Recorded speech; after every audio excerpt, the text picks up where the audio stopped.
Welcome back to The Heat. We're discussing the economic recovery in Cote d'Ivoire following years of turmoil. Let's get back to our panel right now. Let's go to Etah Ewane. Etah, Imad just raised that attack that was made in March by an Islamist group. 22 people killed, including 6 of the attackers themselves. How susceptible is Cote d'Ivoire to these kinds of attacks?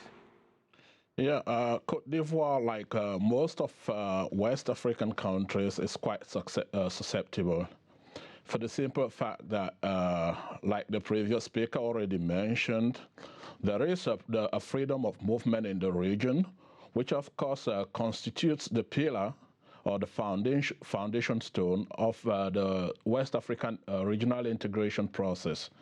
And like we know, Cote d'Ivoire is surrounded by a couple of very volatile nations like Mali, Burkina Faso, and this region also shares a border with the Sahel region, which is a free zone for different terrorist organizations. I mean, there is the free flow of arms in the region, and all of these terrorists have easy access to Cote d'Ivoire. And like he already mentioned, the colleague already mentioned, Cote d'Ivoire was not prepared for these kinds of attack. I mean, it used to be a problem for other neighboring states like Mali, and the Ivorians were not prepared. And I just want to say the Ivorian army, from my own perspective, it's still an army that is still under construction.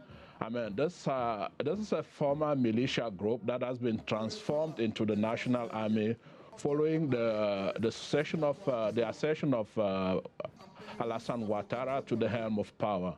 Now, there is a lot that still needs to be done, and for Cote d'Ivoire to be able to face this new challenge, of course, they need the support of the nation, but they need the support of the people as well. I mean, the Ivorian people.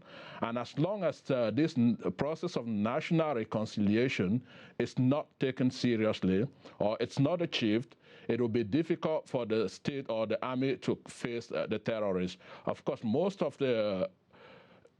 armies in the region benefit a lot from informants within the civilian population. And the Ivorian army cannot rely only on the people of the north. They need the people of the south as well. But the trust between the people of the south and the current Ivorian army is broken. And this needs to be fixed for the Ivorian army to effectively face the threat of terrorism. Why? For the simple reason that most terrorists are enmeshed into the civilian population, and it's difficult to fish them out. So you need the support of the civilian population quite often to be able to identify these people. Okay, I want to turn now to the country's economic future. And Gnaka, has Ivory Coast, Cote d'Ivoire, been able to attract the kind of foreign investment that it needs? We know that China is invested in the country. China is, in fact, involved in the electrical infrastructure upgrading of the country. But does it get any other kinds of investment? Oh yes, yes. On this, this is Mr. Ouattara is good at that. He worked at the IMF, and he believes in the neoliberal policies, and he believes that bringing foreign investment is enough, to trigger development, which is not true. Yes, there is we have some Indo-Pakistani investments, the Moroccan investment, and then China, of course, was there already with Babylon. And I think the Russians are around, and yes, we have some kind of investment, but it is the way those deals are made. This is what I do not agree with, because they come, they have all the shares of the investment, but we don't see how this benefits to the population. Yeah. All right, Imad, where is the greatest potential for economic development in Cote d'Ivoire? I mean, it's the world's biggest producer of cocoa, we know that, and there's been one significant development, and that is Cote d'Ivoire is not just producing cocoa right now, they're actually manufacturing chocolate. That changes things, doesn't it? Because in the past, the raw material was sent to Europe, manufactured there, and sold throughout the world. Absolutely, I think you hit the nail on the head. There are tremendous opportunities, and I think the government is certainly keen to diversify away from what it sees as traditional strong sectors for the economy. One key sector that you rightly mentioned is the one of the processing. So processing of agricultural products or processing of primary materials which the country has. And you're going to see a lot of investment, both state-funded investment, but also FDI, foreign direct investment, made towards those specific areas, which have tremendous growth potential and which could generate potentially jobs, local jobs, and help the economy. I think another interesting sector that a lot of people are looking at now is mining as well, particularly gold. That sector seems to be relatively new and underdeveloped in comparison to others, but people are really taking an interest in it. And I think finally there's always the energy sector and telecoms, which are separate sectors, but where there is a lot of interest from foreign direct investment. You mentioned the Chinese. I think it's also worth mentioning the British and the Americans and the French, who are keen to invest in those sectors. You also had, as the previous speaker mentioned, the Moroccans, who have very strong links politically to the current administration, and as a result, they're investing in those sectors. So I think you're seeing a proactive strategy from the current government to diversify away from traditional sectors, particularly when it comes to, as I mentioned, the processing of raw materials, mining, energy, and telecoms. These are really the key growth sectors at the moment. Okay, Gnaka? Yes, I wanted to rectify something. This is what I was talking since the beginning of the show.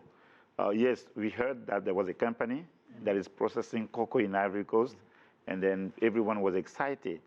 But the company was created by the French, and I believe the name of the company is Semois, and then 6 million euros that Ivory Coast could have found that money, but it is processed by French interest and French investment and a French company, to serve or to serve whatever customers are in the region, but the state of Ivory Coast does not have any share in that company.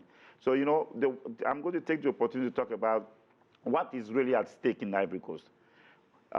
Beyond the political crisis, beyond the electoral stalemate, in Ivory Coast, the country is divided beyond Ivoirité versus Chart of the Northerners. Ivory Coast is divided into two groups. Those who agree and who want to accept the status quo with the French yoke on the country, and those who want a free Ivory Coast, a sovereign Ivory Coast, and this is the issue. So anytime we're talking, we have to be able to look at that, because if all those investments come and then they are controlled by foreign investors, and the state is not involved, and also the people do not control the economy, there is a serious issue right there. You're saying, that there is investment, but the investment doesn't benefit the locals, the people of Yeah, Ivory Coast. this is what I'm saying, because I just gave you the example of the first time that Ivory Coast, since we became independent, since 1960, the first time we hear that a company is going to process cocoa, it is a French-owned company. You talk about the mobile sector, you talk about water, electricity, all those are in the hands of foreign investment. But some things have changed, haven't they? I mean, there's a growing middle class in Cote d'Ivoire right now. There's more disposable income. I know it is difficult to measure that there is a growing middle class, because this is not just Mr. Ouattara. Usually when somebody is in power, like those around him can benefit, from the fact that they're in power. But, it is difficult to measure. But what I can tell you, if this benefits from Ivorians, it's a minority, people who have access to power. This is the reality. Okay, let me go to Etah Ewane. Etah, what is your outlook for Cote d'Ivoire? Is the country going to be able to resolve all its security problems, all its political problems? Are we going to see a lot more economic growth in the country? Yeah, I think I see a great potential for the Cote d'Ivoire, and I see a very bright future for the people of Cote d'Ivoire. But what needs to be done now, it's the political leaders need to show some kind of a real political will to make the change happen. I want to go a bit far from what the previous speakers said, and I want to agree with the last speaker when he talks about sovereignty. Of course, you cannot achieve prosperity when you lose economic sovereignty, and that is what is happening in the Cote d'Ivoire right now. Most of the companies are foreign-owned, And we know that this is what has been happening in most of Africa. And we know with the problem of profits repatriation, this is not going to help the economy of the Cote d'Ivoire. But my optimism with regards to the future of the Cote d'Ivoire lies in its population. The population of the Cote d'Ivoire is the population of the Cote d'Ivoire is made up of people, over 55% of the population is made up of people younger than 20. Now, this constitutes a vital resource base into which the Ivorian government can always tap for its development projects. But for this youthful population to be made gainful, the Ivorian government or the authorities in Ivory Coast need to create a conducive environment. I mean, they need to put in place favorable soft infrastructure, soft and fiscal infrastructure. By soft infrastructure, I mean like they need to put in place good policies that favor the empowerment of this youth. They need to put in place fiscal infrastructures, creating good schools, creating opportunities for the young people. Right now, the young people in Cote d'Ivoire are standing out as the losers, and this needs to change. They are the real future of the country. They are the most important resource that the Cote d'Ivoire has at the moment. If you like what you just saw, follow us on social media and visit our website, cctv-america.com.